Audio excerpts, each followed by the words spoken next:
It's my pleasure to introduce Jan Tonkin, our moderator for this session. Jan is the founder and managing director of The Conference Company, with more than 25 years of experience in conferences, exhibitions, and awards programs.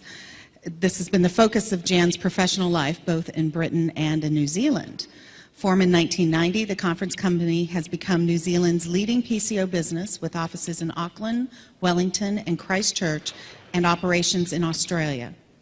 The Conference Company is the only accredited member of IAPCO in New Zealand. Jan is an IAPCO Council member and vice chair of its training academy. She is a frequent speaker at IAPCO, I don't know why I'm having a problem with that, apologize, regional seminars, and is a member of IAPCO's Meetings Masterclass faculty. So join me in welcoming Jan. Thank you. Thank you, Kirsten. Thank you, and welcome to everyone in the room, and welcome also to our remote audience. It's my absolute pleasure to be here today moderating this discussion, and thank you, Kristen, for that introduction. When we were preparing for this session, I was talking to quite a number of colleagues just to see what they knew about this approach to site selection. They were all intensely interested, but funnily enough, there's very little actually published on the subject. So congratulations to PCMA, because they've brought this topic into the conference program to bring it into that top-of-mind thinking. And we'll be looking at the subject from various angles today, and I'm joined by Laura Delsa and by David Pegler to give you some thoughts to bring into your particular workplaces. Laura is the Regional Director, USA-Canada, for the German Convention Bureau. And she's based in New York. She represents the Bureau in the North American markets and promotes Germany as a meetings destination.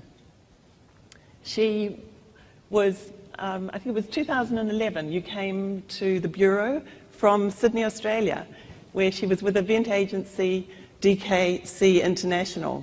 So Laura, thank you for joining us here. And also David. David is the CEO of Excel, the London Exhibition and Convention Centre.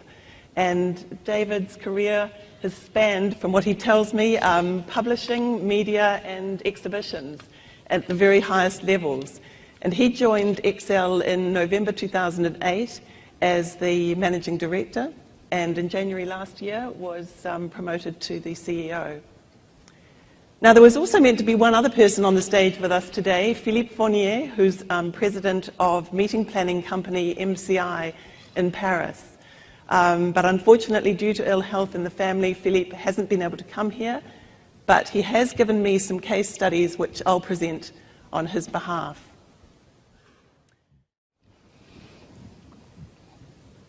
So looking at the session, what we're going to be talking about today is around tapping into local and industry resources, some examples of how destinations have successfully attracted business based on that kind of approach, and also we'll be thinking about it from a meeting planner point of view about how do you actually find out the information that you need to then incorporate a strategic business intelligence perspective into the way you select a destination. We'll be welcoming questions and comments from you all during this session. There's quite a number of questions we have of you, and as I say, we'll also be wanting to hear back at any point in time. Because this is a recorded session, please, if you would use the microphones that are on the stands in the room, so feel free to move to those at any time, and we'll pick up those questions as we go through. You can also tweet any comments or questions, and for our remote audience, please do use the chat facility. And Michelle will be pleased to take on board what you're saying and then bring it into this session as well. So just before we go into too much detail, I'd like to acknowledge the partnership behind this session. Kristen mentioned, I'll use the quicker form, IAPCO, which is the International Association of Professional Congress Organisers. And I'm part of the council. Also, Philippe is the past president. So we've been teaming up with PCMA on this session. IAPCO is quite a small organisation. There's only 117 members, but we represent 39 countries, so a fantastic global network.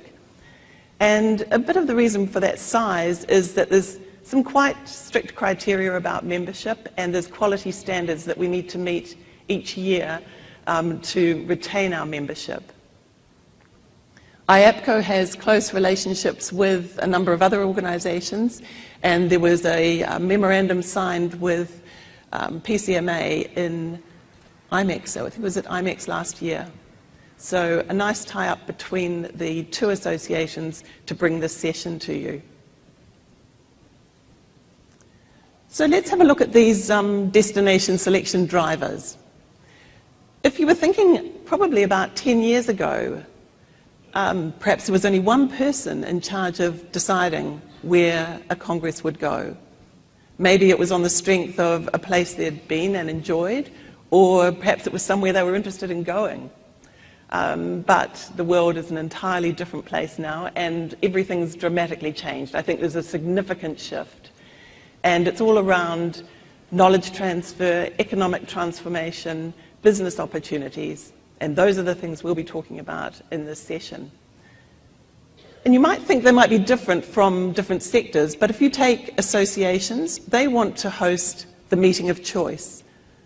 They're looking at tapping into knowledgeable experts, they want to stimulate membership growth, and they also want to generate profit. It's always, I see these three coming through very, very commonly. I work in the association meeting planning area, and those three drivers are consistent. But governments are not so different. They're looking to showcase their country's skills, their attributes, their investment opportunities. If you take corporates, they're very focused on the return on investment. So there's some really common themes that are running through this destination selection, regardless of the sector. So let's get into these case studies. And the first ones revolve around local expertise. And you'll see on there the one which is the World Congress of Cytometry. And I had no idea what that word meant, but I'll let Laura explain it to you. Yeah, because I'm the total expert on cytometry. I know everything about it. No, I really actually have no clue, but I'm going to try to explain it, so bear with me if I don't necessarily know. I'm not perfect with it. So, first example that we wanted to give you was the World Congress of Cytometry, which was hosted in 2012 in Germany, in Leipzig. Leipzig, for you, those of you who don't know, is a city in eastern Germany. Now, we have a lot of bigger cities in Germany, so generally we would consider Leipzig more of a second-tier city. From the United States, the most popular destinations are usually Berlin and Munich. Leipzig, in this case, they realized, oh God, this sounds that's how big voice. They discovered that they were a little bit of an expert in this area of cytometry. It's a niche area of biology, and as far as I understand, it's an area of genetics that is there for the early recognition of tumors.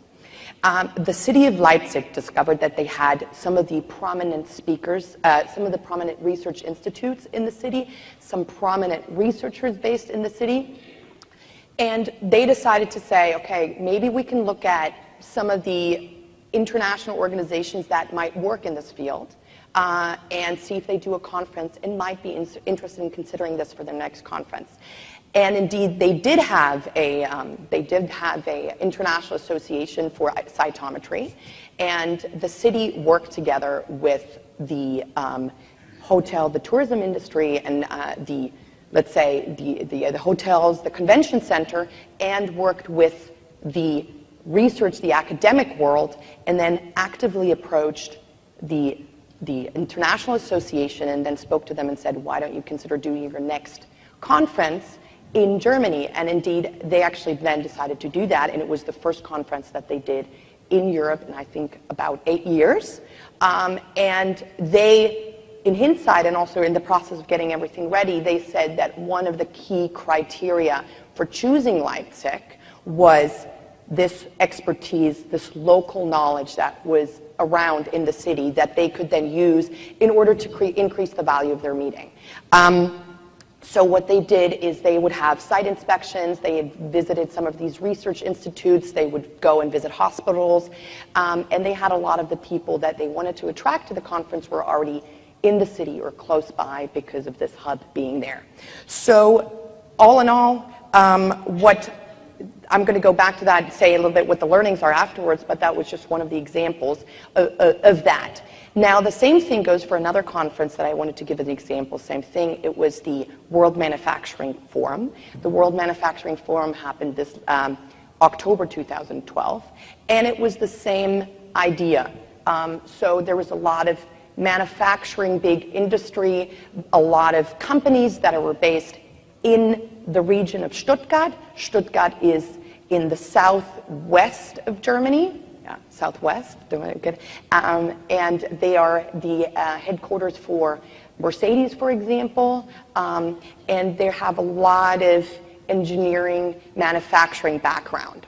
And they did the same approach and also actively marketed the expertise that is in the region as a reason to choose. Now, while we're going and looking at budgets more and more, that's a way of, increasing the value of your conference through the content.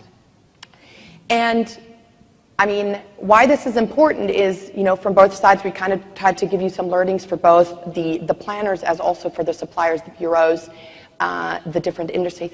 On the one hand, for planners, I think what you should do, a recommendation that we have, is to look more, or try to look more when you're looking for your next conference, for your next event, looking at the clusters, looking at the hubs for potential destinations.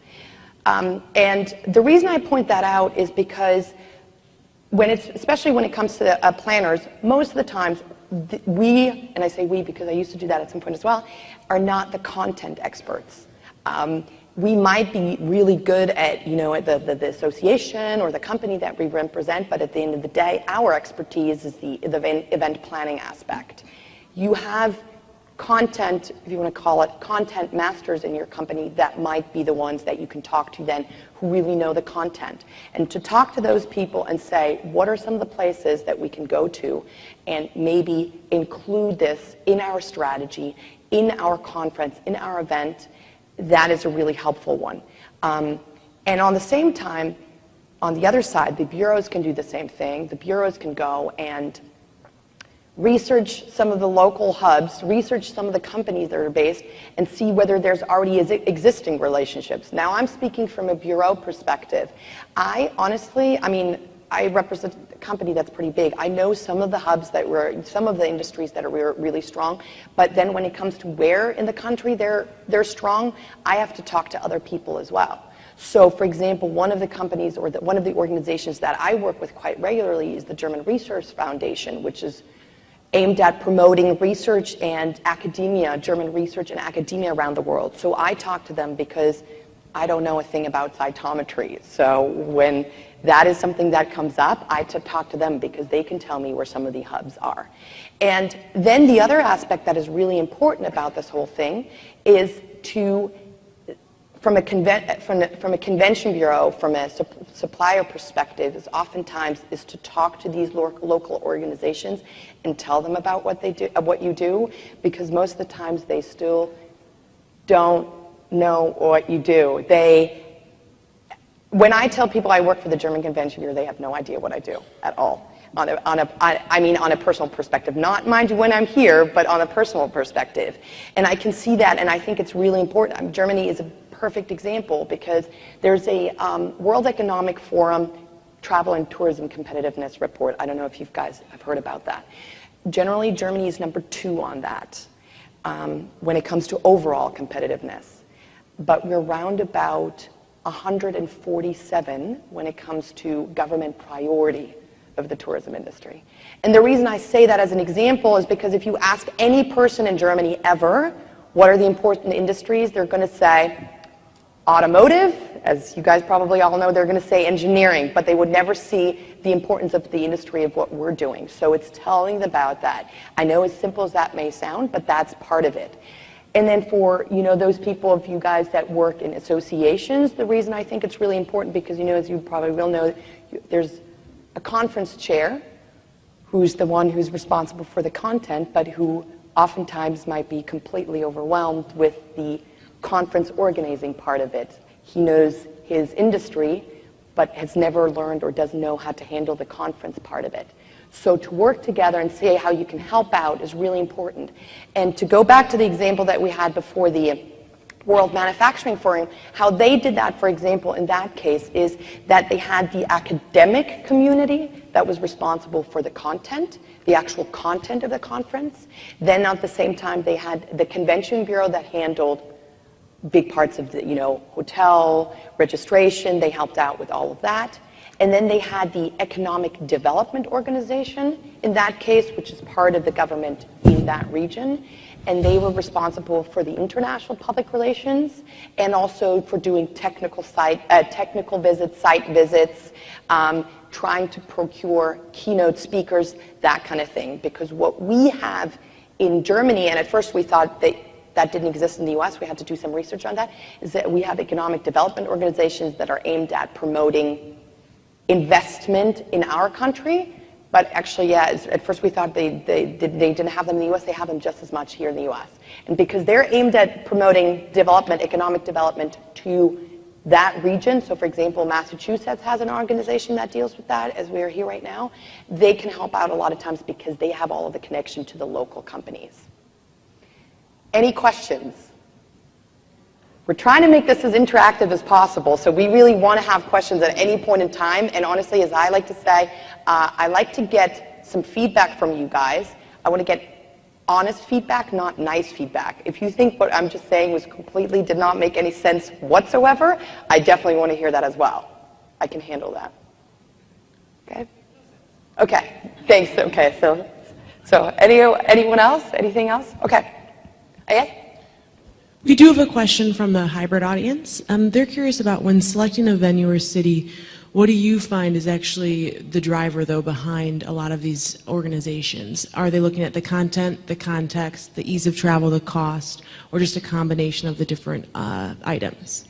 I like that question a lot, because we were thinking about asking that later on for you, how important that is for you. Generally, from what I still see, is that this idea of what we're trying to talk about right now is still very new. So I talk about it a lot. I see other people, other organizations, other countries talking about it more. But generally, it's still a lot of times, yes, the more traditional aspects like cost, value for money, accessibility, infrastructure. But we think that this is an increasingly important approach. I think it's really an increasingly important approach because of especially because of the money issue. Because at this point, budgets are so tight. So what can you offer in order to make it more, appealing, your destination? How can you increase the value of your conference? And also, I think it's a really interesting approach for two different types of destinations. Number one, for second-tier destinations. Because how do second-tier destinations differentiate themselves from other cities, so that you not always go to the biggest conference destination, the biggest conference city? So why would you go to a second tier for them? And also really important, we had that conversation, Jane and I had that conversation, is for destinations that might have more of a reputation as a leisure destination. So if you have a city or a country or a state that is really well known for its beaches, but maybe is trying to come away from that leisure reputation, wants to be more of a conference meetings destination, for them that could be an interesting approach as well, is looking what are the local industries that they have and how companies could benefit in doing their events within that industry. And I think one of the hardest things that comes about from a meeting planner perspective is, how do you actually get this information? I mean, you've got to do an awful lot of research. So the comment about tapping into the economic development agencies, I think that's one pathway particularly that we work with. And the comment that Laura had about that's the three organizations coming together, and one of them was the Economic Development Corporation. I think that makes all the difference, really brings a new perspective to this thinking. So if you've got your bureau talking with these agencies, I think that brings the conversation into the space we're wanting to drive it to. So staying a bit with this local expertise, I'm going to be talking with you just about some economic cluster ideas. And these ones are case studies from Philippe Fournier. So they're from France. So bear with me while I try and place myself there and get myself into the mode of these particular events. But there was one that he mentioned that I found quite interesting around the subject of the International Forum on Maritime and Port Risk Prevention. And this particular conference has grown from the very beginning in Nantes in France. And it attracts something in the order of 500 delegates at the last one, which was the fourth in the series, from 50 different countries. And that's quite some achievement for a city which is not so well known, and also people didn't know particularly how to get there. So how do you start to come up with this idea and then turn it into a conference that actually has good traction? So some of the background, they have the harbour in Nantes, which is one of the largest in France in terms of traffic and freight volume. They also had a university that did a master's in maritime security. And you had the harbour representative and also the professor who championed this idea for running a conference. And they were both very knowledgeable and also very credible. And I think that's one word that we really need to take on board here, is this credible. They were authentic. And so they were able to pull together a committee that could create, launch and promote this particular meeting in Nantes. And they ended up with quite a number of organisations who wanted to be part of it. They engaged representatives from, they had as well as their own harbour authority and the university, they had a shipping technology expert in there. They had a National Maritime College that's based in the city. And so they brought all these partners together. And one thing that's become really obvious as they went through the time was continually promoting how to get to Nantes. And I've just learned, 1 hour by flight, 2 hours 20 by train, and you're there. So if they can get that message out, then that changes the thinking from a delegate perspective. They were using hallmarks of credibility, of quality, to make sure they grew their meeting, and also making sure that they brought more and more people on. And Philippe gave me this terrible slide where you can't read it for 1 minute, but what it tells you is that there's lots of people who were involved and they wanted to stay involved. This list has grown over the years. So he's saying, look, you may have some limitations in your destination. Yes, take those on board, but then look for this expertise and see how that can outweigh the limitations. You're positioning your destination to get round those limitations. He also had a scenario with a conference that had come to a city as a result of a network of suppliers and users that were actually based in that city. And this is Sysmex, the medical laboratory testing company, who were looking to run the European Hematology Symposium. They were on their 6th one, and they looked at Lyon in France. And this was a standout in terms of their destination selection. It was an easy decision for them. Lyon has a number of Sysmex users, and also it has a number of suppliers to Sysmex. So it was a nice marriage, a nice combination that then gave the reason for the conference to actually come to Lyon.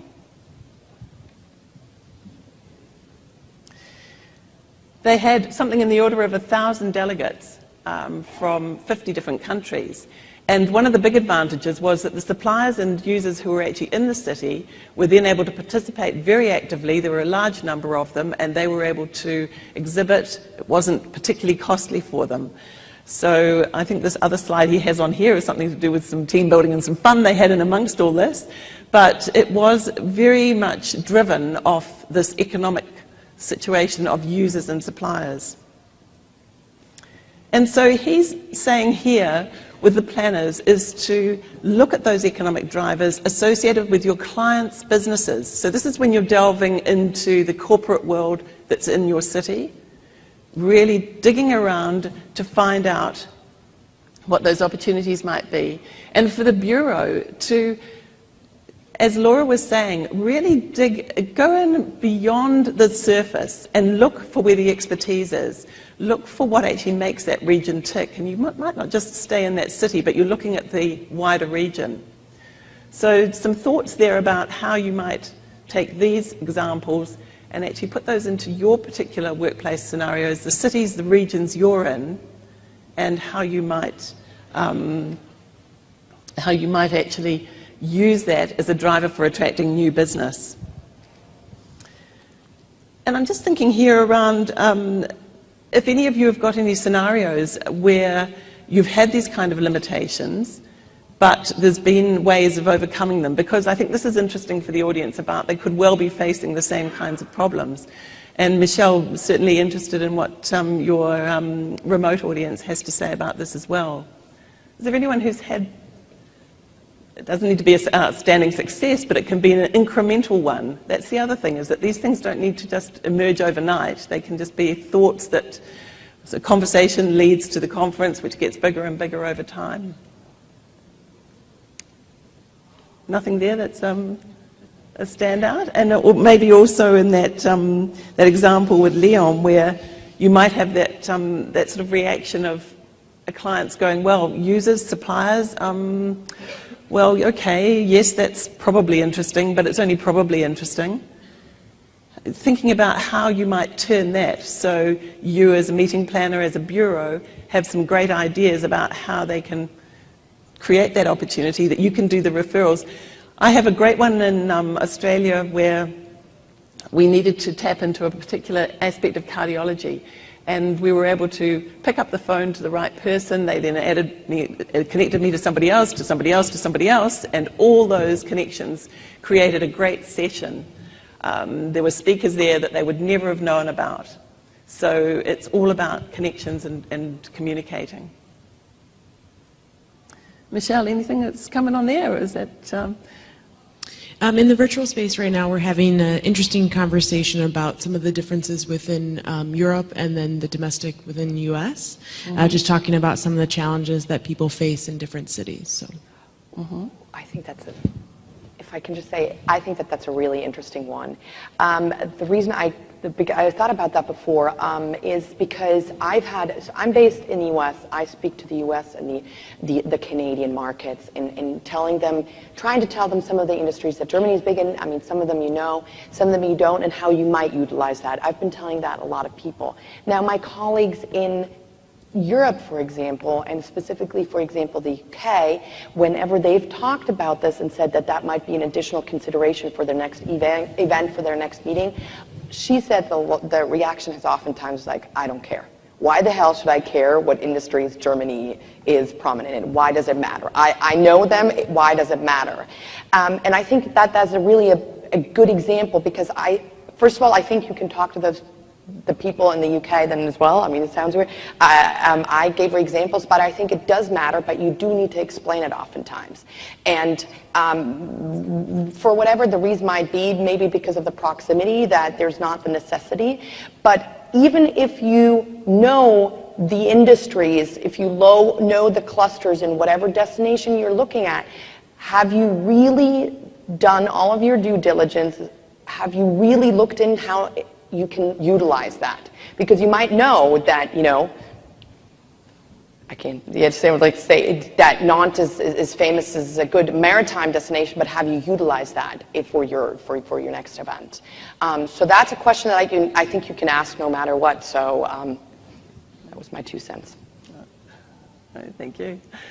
And you're hearing all the way through this, the word alignment comes up a lot.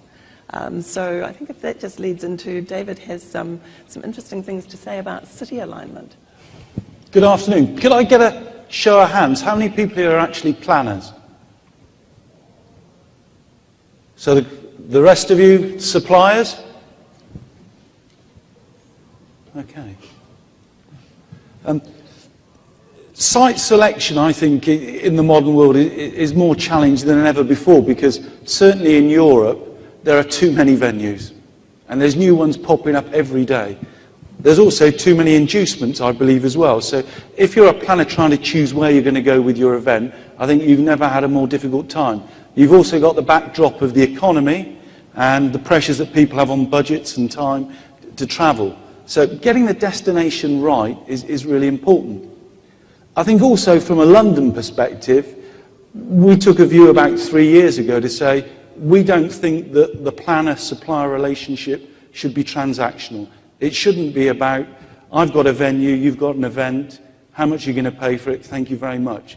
So 3 years ago as a city and a venue, we took a very different approach and said, what's the common goal? The common goal's got to be great event experiences, great event outcomes. Because that's what we all live or die by. You know, the most important thing is to get the most relevant people in the right environment with the right support to have a great event outcome. Because if that happens, as a planner, you've done your job. As a venue, we've done our job. And as a city and a destination, we've done our job. And it just fuels the whole engine of the meetings industry. So, and one of the things that often gets overmissed is, as a venue supplier, and this sounds really daft, but I can only let my space once. Once somebody's booked that space, it's gone, it's out of the diary. So for us, there's a challenge of which events do we want to take? And bearing in mind that we just don't want to fill our venue with lots of events, and in the last 18 months, we've actually gone from probably 240 conference and events a year down to about 140. And we've done that out of choice. And the reason we've done that out of choice is we genuinely believe that we want to get the right events into our city that have the best chance of getting the most positive outcome. Because if you do that, everybody wins. So one of the things we did 3 years ago, we looked and said, what's the competitive advantage that London has against other cities in Europe? And technology. Technology. London is absolutely right up there as Europe's #1 technology destination. We have 540,000 qualified IT professionals. 19 out of 25 of Europe's biggest software companies are based in London. As an industry, we've got a great depth of languages, 233 languages spoken. We've got a tremendous creative culture where we are.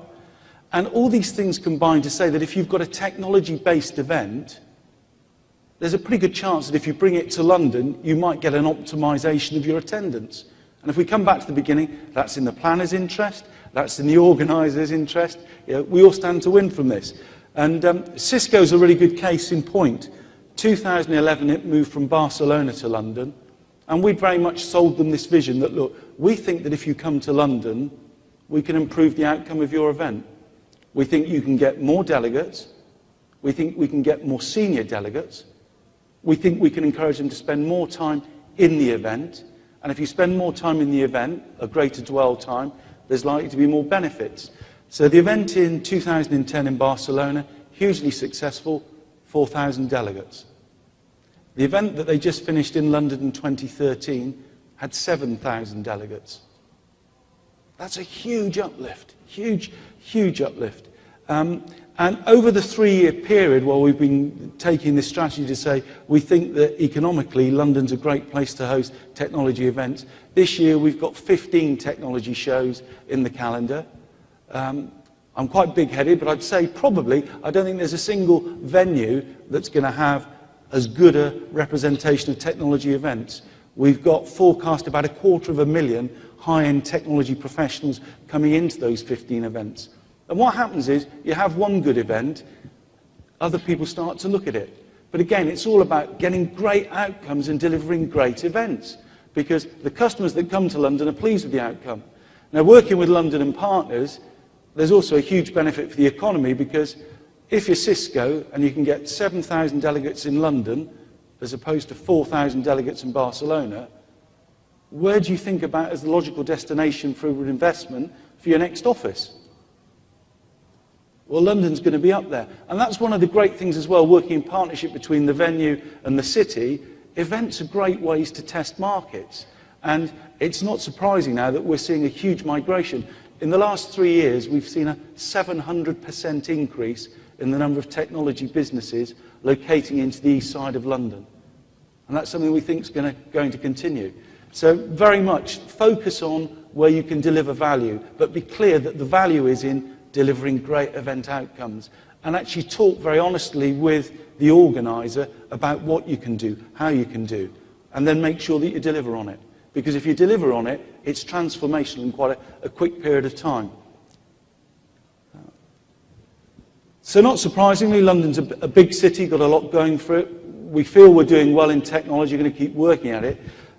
Medical meetings is a sector that London's got a great residual amount of knowledge, expertise and so on. And so last year we organised an event with PCMA to do a global summit in London to talk about the medical meetings market and talking about how we have ambitions in the next 3 years to do the same in medical as we've done in technology.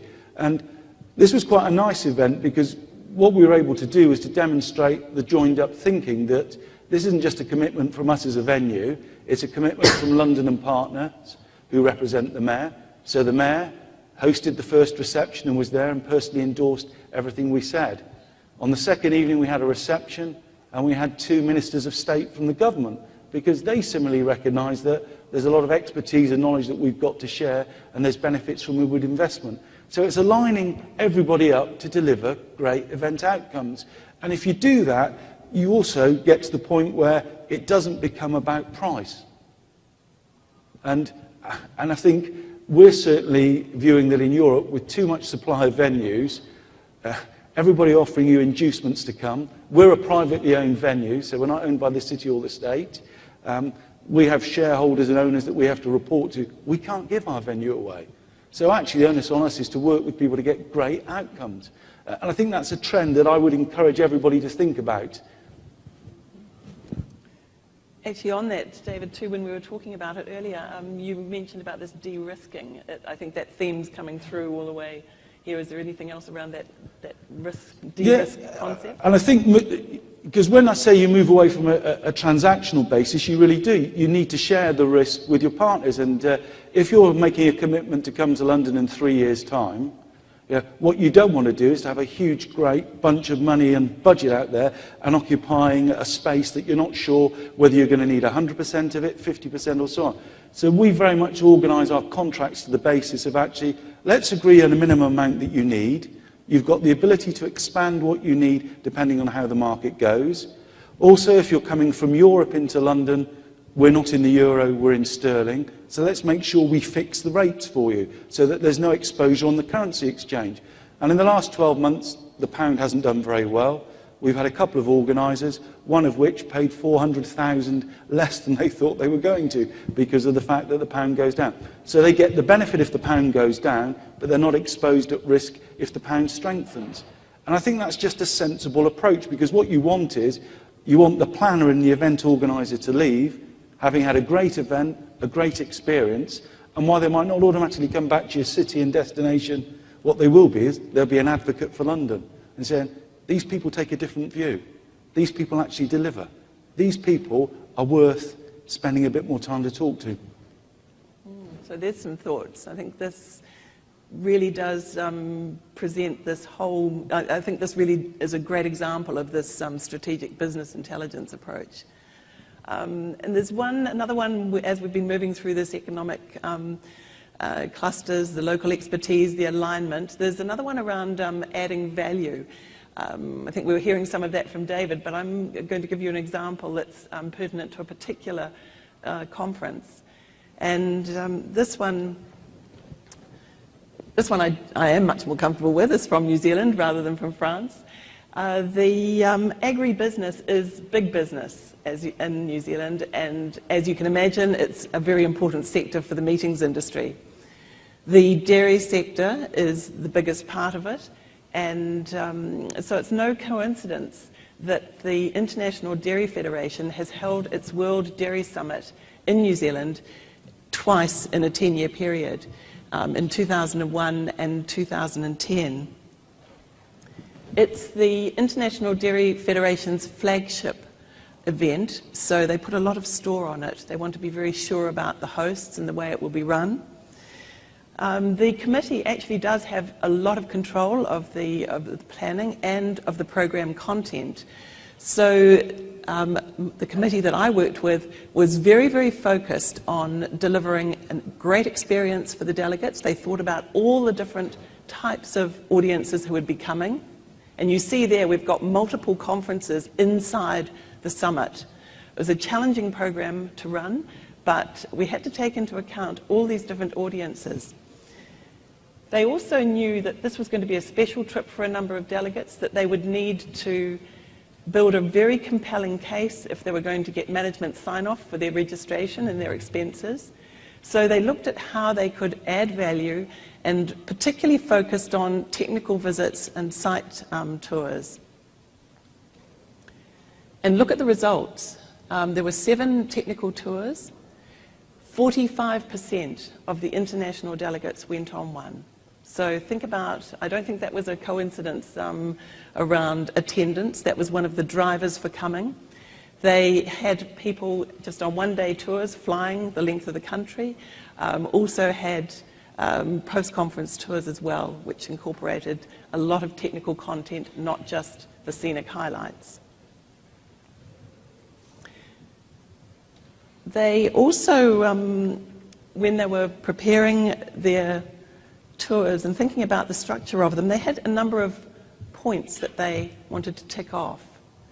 They wanted to make sure that they were showing something unique, that they were showing something that people might have heard of but wouldn't have been able to find out a lot of information about.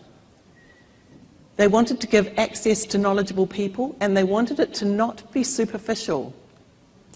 There's this authentic word coming through again. Not be superficial, and they used senior management people, technologists and scientists as guides. They were very careful, of course, not to reveal company IP that was very protected, but they gave some very, very good insights that the delegates valued. This picture up where people are standing around in a field, apparently I'm told that for these guys, this is the best thing, is to stand in a field and hear about what it is from a scientific point of view happens in this industry. There were 3 sites in the one visit, so they actually got some variety. There was another one where you look at the bottom picture, it just looks like another big factory. Apparently it's the largest and best dryer of milk powder, producing milk powder in the world. So these things we learn in conference management. The guides were once again very senior and provided great information. That tour filled up within a week of the registrations going live. So you can see how by offering something people had heard about but wouldn't have been able to tap into so readily, that became a destination driver. The tours were very well planned. There was bite-sized pieces of information combined with a bit of the scenic. And a lovely mantra from one of my organising committee members where he said, don't give them what they didn't get on the coach for. So making sure that it stayed true to the technology, the site visit, and giving good quality information. So there was great spin-off for New Zealand, being able to showcase its expertise. And we looked back on the feedback, and one of the American delegates said, when I went to this factory, I then realised why New Zealand is at the top of the game in the industry. So what a positive experience for both the country, the industry, and for the delegates. So this value add, just another thing to put into the mix. And when I was talking with Kristen about this one, I was aware that she had an example from one which you were doing in Mumbai, I think it was, Kristen, where there was a trade show on and you brought a workshop there, and some of that driver behind it was value add. Perhaps if you could explain a little more about what was happening there. Well, it was a value add for my organization in that we had identified India as a emerging market for our industry, and we were looking at ways that we could better engage the community in India. And the concern of ours was that we weren't certain if bringing a conference would be the best method to communicate with that community. So we were in a fortunate situation in that we were approached by a Congress organizer who runs one of the major industry events in India.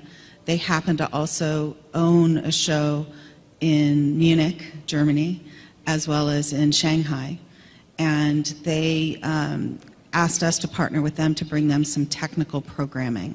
So it was an opportunity for us as an organization to test the water without a lot of financial risk, because our risk was essentially just bringing the speakers there, but we didn't have to pay for the venue.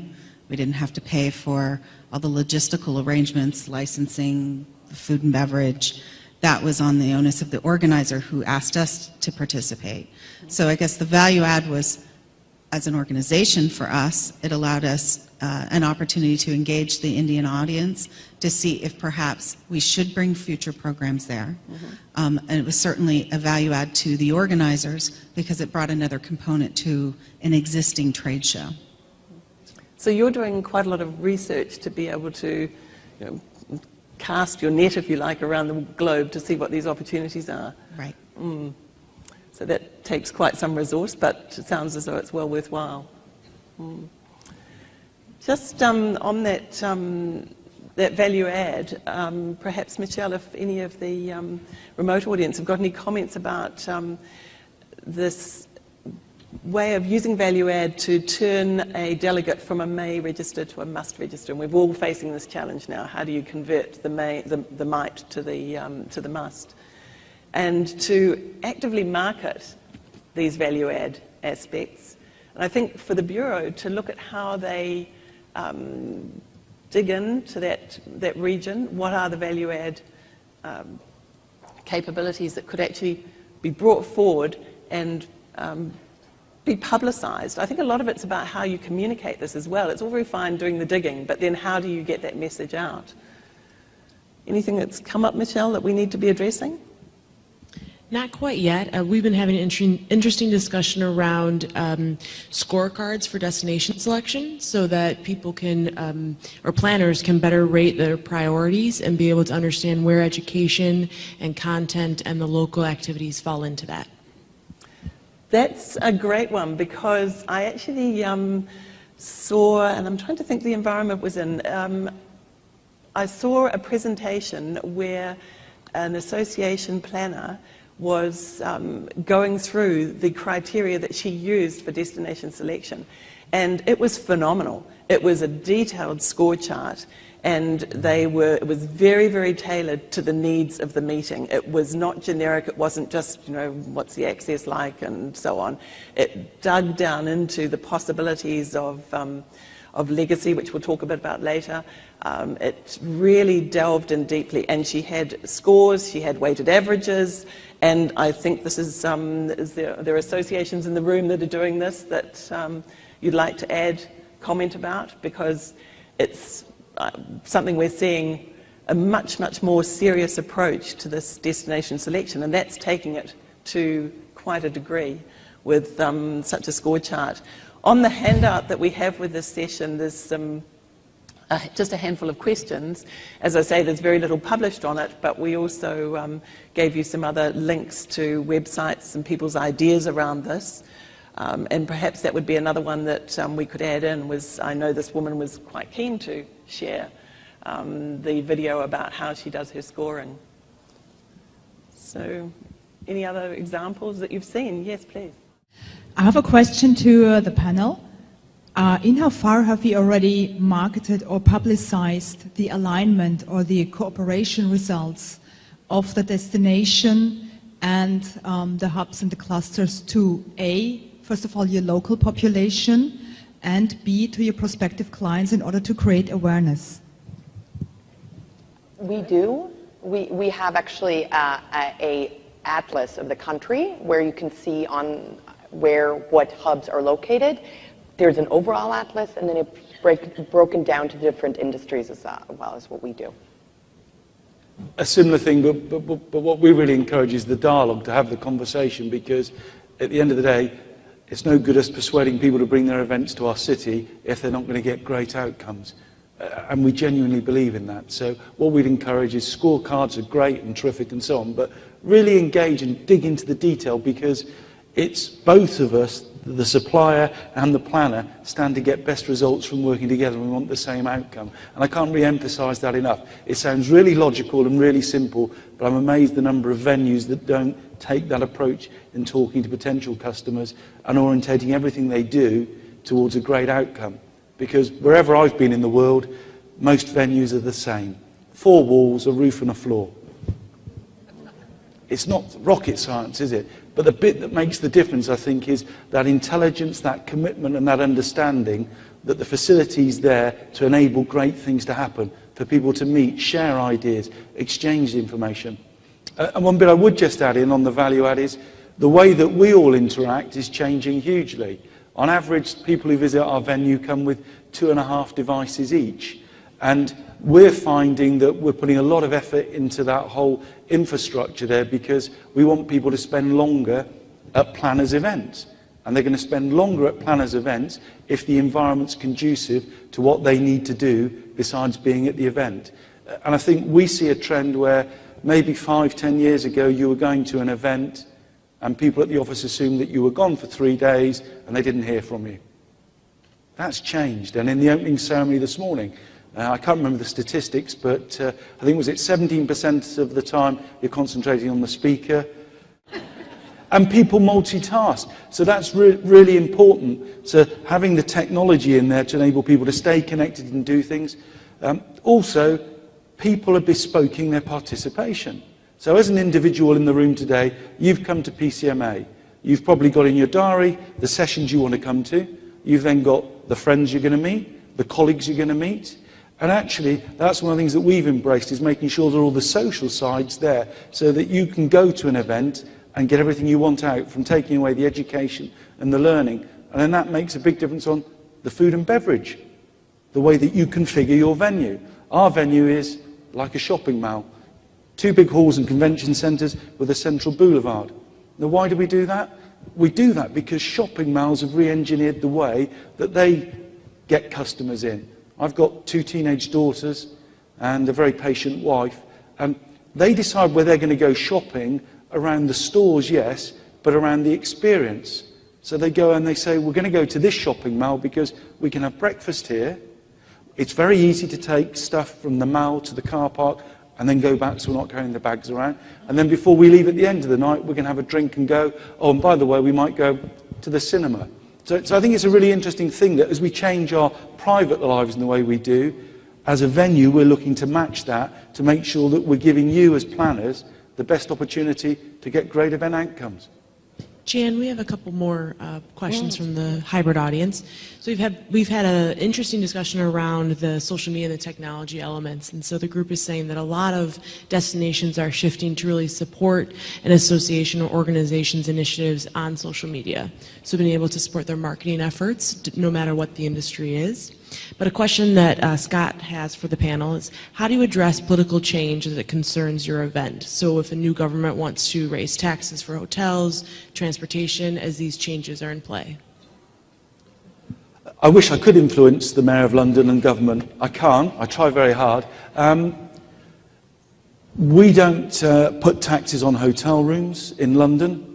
I think that's something that's a missed opportunity, because it limits what the Convention Bureau can do in terms of sources of income. But I think what you do is, the way that we try to manage is it in terms of saying to people, here's the costs, whether you're paying us in dollars or euros, we'll protect you against that and set a rate. We'll also make sure that when you commit at the outset, you're not buying more than you need.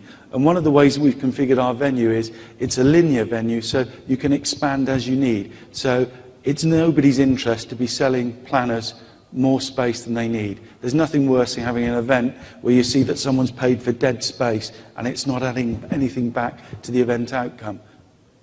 Quite a simple approach, but hopefully effective. I just would like to point out that I work for Amsterdam Rai Convention Center, and I think a lot of associations find other values important at the moment. When I speak to them, they say subventions are important. As a city, do you have something to offer? And which is always a difficult thing for some countries or cities. But we try to offer a different value, and I noticed that associations say, well, where you were talking about like clusters, can you help us out to reach out to the right person? So there are, for example, in Amsterdam, which might be a good idea for other cities as well, others may already work that way, but we are in very tight contact with the different clusters that are in Amsterdam and surrounded. So if we are trying to find the right person, we reach out to the certain cluster, and they try to find in a certain industries the right persons to connect. So if the clients are interested for a potential city to go to, we try to bring them together even before they make the selection to see whether they can exchange knowledge and if it's interesting for them or not to go to that city. So in that way we have an added value to reach out for them and to bring them together. So it's not only about, well, what can the city give us as an extra, well, bag of money, for example, which sometimes is needed, which we understand, but we try to look at other opportunities. So it's very nice to hear today that that's so important, like you are mentioning today. So, Oh, thank you for that. Thank Okay. you for the example. I think, exactly, I think you're giving the perfect example. That's exactly what we're talking about. And the thing is another thing that you mentioned that I think is really important is that it's added value. It doesn't mean that that is the main criterion that everyone should consider. It's something that can be an addition that you want to maybe consider in future. And we're saying as well, from what we've seen, is that a lot of people are not thinking about it yet. That's why we thought that this session could be of value, because we said maybe that is something that you want to consider more in the future. Maybe you think you've done everything in a destination that is, maybe you think you've utilized everything you can, but maybe there is some parts that you haven't necessarily. Commentary and then a question. One, thank you for putting on the session. I think it is a topic that we're going to see more of, particularly here in the States as it relates to destination selection. The planners that are in the room, thank you for coming, because it's something on behalf of our destination that we're constantly doing. I'm from Raleigh, North Carolina. We're a smaller market, but we've got a very great creative class in our backyard, research universities and the like. My question, though, in kind of studying the model, and I love the commentary that's going on, can you talk a little bit about, maybe in some of the examples, the IDF or the cytometry or some of the events that were in Stuttgart, talk a little bit about the incentive model. How involved is the country? How involved is the city? How involved, obviously you showed examples of local industries and the associations and the corporate entities, but more from maybe the public sector side. What do you see the differences in the European market or the international market versus the U.S. domestic market? I think, if I may, from a UK perspective, I think there's a real understanding of, one, business tourism is incredibly valuable. It's really, really powerful. I mean, our specific venue last year in London generated £2.9 billion of economic impact. So the customers that ran events in our venue generated over 1% of the GDP total for London. They supported 31,000 jobs. Yeah, that's really important. World Travel Market, Reed's big event that runs with us in November, that 1 week brought £160 million of cash into the London economy. Hotels, restaurants, bars. So there's a recognition that that's important. But I think there's also another bit from a government level that in Britain we realise that we don't have great natural resources. We're not a world leader in manufacturing in many markets. We've got the emergence of the BRIC countries and other bits. So therefore, what are we good at? And actually, meetings is something we're very good at. So there's a real buy-in to that. And the interesting thing is we have the conversation about the Olympics in 2012. Yeah. The Olympics in itself was just the start point. The Olympics the sport was great. But what it was really saying to the world is, in London, we can put on events. They are run on time. They're run to budget. People enjoy them. There's a great outcome and so on. So there's a real buy-in for us about the importance of meetings and getting aligned. The challenge is the politicians say, yes, we get this and we buy this. It's actually trying to get them then to do something about it. Because interesting, we're not asking them for subvention. We're not saying, give us money to make our businesses better. What we're saying invariably to the mayor is, PCMA are coming over for a medical summit in the summer. I need half an hour of your time, because you need to come and talk to these people and share with them that you support everything that we and London and Partners are saying. And of course, the great thing is the mayor turned up. I don't know if any of you were here, but he spoke for about 5 minutes, was great. And then he said, 4 o'clock, afternoon tea. Everybody went and had afternoon tea with him. And he was doing selfie pictures and so on. But what it did was, he thinks it's important. So they left with a real clear vision that this was important. And it's something you continually have to work at. But I think the more successful you get as a city in hosting those types of events, the easier it becomes. But the politicians, from my experience, still think there's a catch and you're asking them for money. We're not asking them for money. We just want their support, their endorsement. We want access to public buildings so that when you bring your group to London, some of the great historical palaces we can make available for you to hold your functions in. Because actually, that adds to part of the experience and enriches it. And if I can add to that as well, I don't know where you moved over, where you sat down. Okay. Oh, right over there. The role of the country versus the role of the city. I think the role of the country, seeing it going from my perspective, is to internationally tell planners about this, but also maybe talk to suppliers and tell them about that, to say that that is something that they want to consider. And also internally try to tell my cities, in that case, talk to my partners in my country about it and educate them. And educate them always sounds bad, but tell them that this is something that they might want to consider in their future communications. Because at the end of the day, what I think is really, really important is you're not doing something new. You are using existing resources in your city, in your region, and you're already talking to so many people. So that's just an additional thing that you're talking about. You don't have to create something new. You just have to look at what is in your city, what is in your region, what is in your country, what is close to your venue, and telling people about it. So you don't have to invest a lot of work in doing something completely new. You're using what is already there. I think that's a really good point. Yeah, as venues, we have to work harder. It's not just about the transaction of, okay, here's our space, take it, best of luck to you. Because we believe we need to see best outcomes possible, we need to work harder. All of those things are there. And I think it's a process that the harder you work at it, the better the results come over time. Another question. Hi, I'm a planner, and I have to say I'm very surprised that there aren't more planners here, because this is a topic that, as far as I'm concerned as an association planner, is key. And when you say that it's a new idea, I'm stunned, because that's just automatically what we do is in planning where our meetings are going to go, is to think about those strategies and how, the location of our event is going to be tied to the number of people that are going to attend it, and what kind of industry is going to be there, and what kind of tours we can plan, and all those kinds of things. So, I mean, that's a no-brainer. The fact that CVBs aren't doing more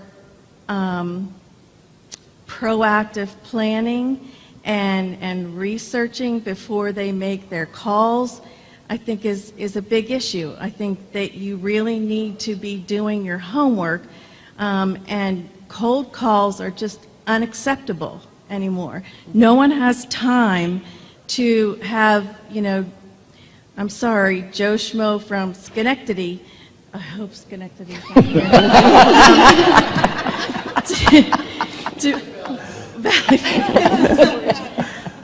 To be calling and telling you, or asking, do you have any meetings for us? If you called and said, hey, I know that you work for this association and your business is automotive and aerospace, and we've got this really cool plant here, and I can hook you up with their chief engineer and arrange for a tour, and I think this would be a big draw for your attendees. Oh my God, I think I would fall over. That would be awesome.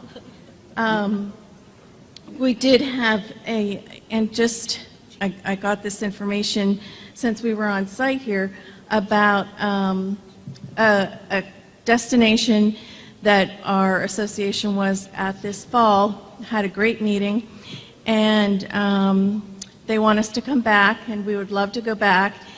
And they gave us the CVB gave us a really great deal.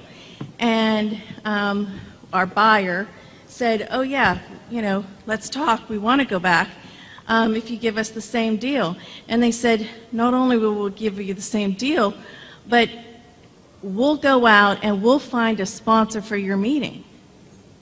Because we have a sponsor, a company, an OEM in my business, that original equipment manufacturer that hosts each of these meetings.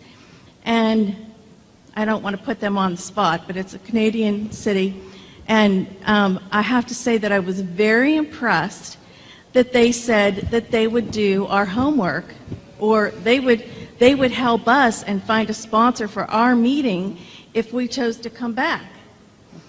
Now that's an organization that is thinking outside the box and is working hard for our business, and that's someplace where I would want to go back. Thank you for that example. This is exactly the kind of thing we wanted to bring to the fore in this discussion today, is that these are the things that are top of mind for meeting planners, and how can the bureaus, the venues and so on be very proactive in this space. And thank you. Can I just add an example? I mean, and Trace, I hope you don't mind me saying this, but London and Partners, last year we hosted the World Islamic Economic Forum, 20 heads of state, first time ever outside of an Islamic country. And the only reason it came to London was because London and Partners went to the organisers and said, we think it would be good to bring it to the UK. We recognise you've got commercial pressures. Let us create a model for you where we get partners and sponsors involved. And it was a first, but the results were it went from 1,700 delegates to 2,400 delegates. So guess what? They're going to come back. But that was an initiative where London and Partners are really right at the forefront about thinking about how we get events into the capital, and they turn out with great results. Thank you, David. We have 5 minutes left, and Yes. I just want to throw in one question. You mentioned in one of your bullet points, Supporters Club. I just wanted to see if you can elaborate on what that is. Coming back to the point that we think that the important thing for the planner and the venue and the city is to try and give participants the opportunity to really bespoke and tailor their own participation at an event, both during the hours of the conference or the exhibition and outside. We've got a group of just under 200 bars, restaurants, clubs, and we formed a supporters club. And effectively what we do is when events come into town, the group of those suppliers all get together and they talk to the organiser and the planner and say, talk to us about the profile of your people, what's the age group, what do they like doing, and then they come up with a series of offers that are pertinent to that group. So it might be a complimentary pickup from the hotel to take you to the restaurant. It might be discounted theatre tickets. It might be going somewhere else and you get the first drink free. It's trying to do those bits. But the beauty is that with 200 suppliers, you're able to say, not all 200 suppliers are fighting to satisfy one planner. You talk to the planner, and actually, only 12 or 15 of those suppliers that we've got are relevant. So you put them together. And it's a bit like matchmaking, speed dating. And that's the essence of what we try to do, because what happens is people invariably have a better experience at the event. They spend longer involved in it, and they're more likely to return and come back. And from an association point of view, they probably feel better about the subs they pay each year to be a member because they're getting value from it. And they're all little bits that go in to reinforce of why we want people to keep coming to events. We actually had a couple of other case studies around community and legacy creation, but just given the time frame, and you've been great with your questions, thank you. So we weren't sure whether we needed to add these. So that one there is around quick recap, These are the different points that we've raised in this session. We did have these ones about community legacy creation, but you can imagine that that's just another angle to be looking at. And then moving on to the last one, just a quote there that Isabelle Bardenay from the European Society of Cardiology is very keen on, about just stop putting forward those tourism assets. I think she means only. And tell me why. That why should I come to your destination?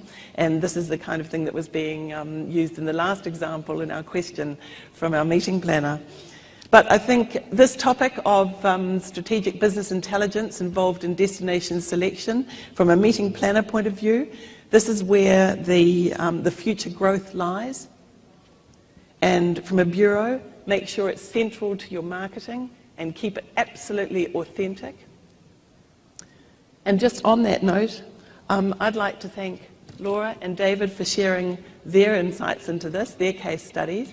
And also thanks, Michelle, to your work with our remote audience, and thank them for their participation as well.